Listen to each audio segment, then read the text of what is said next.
গেদু তোর নানাই মরার পর অনেক দিন হইছে তোর মামুক বাড়ি আওয়া হয় না, তোর মামুরে দেখলে তুই সালাম কালাম দিস। হয় মা, না মামা দেখলে মোকে দেখলে খুশি হইবে নে, আম গাছ আছে আম টাম খামো আনে। হয় তুই ঠিকই কইছো। আসসালামু আলাইকুম মামা। ওয়ালাইকুম সালাম।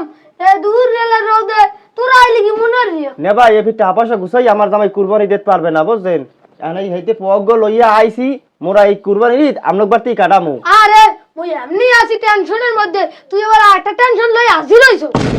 এ কুরবানি দিবি না ঠিক আছে, হেই থেকে মোর বাড়িয়া লাগে তোর, লাগলে কুরবানির দিন তোর বাড়ি 2 কেজি গোশত কিনে পাঠাই দিতাম।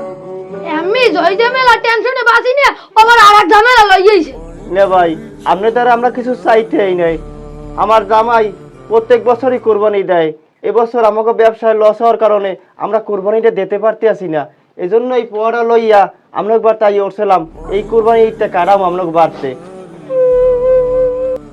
তা তুই কান দুকা, তোরে না মুই কইছি মুই টেনশনে শেষ। তো তুই কুরবানি দাও না ভালো কথা, তোরে কইছি না 2-5 কেজি যা পারি গোশত কিনে দি, হেই থেকে তোর কান্দা লাগে। মামা গোস্ত তো আমরাও কিনতে পারি, আমার কাছে টাকা আছে না। যেহেতু তুই থাম কিছু কইস না, থাক না ভাই কিছু মনে করেন না, এবারই আওয়াটা আমারই ভুল, তাই আমি যাই এখন। না না কিছু মনেই নেই, যা যা। মামা যাওয়ার আগে একটা কথা কই, কোরবানি দেওয়ার আগে নিজের মানুষত্বকে আগে কোরবানি দেন। কোরবানি দেওয়া মানে গোস্ত খাওয়া না খালি। ঠিক আছে মামা, গেলাম। আও মা।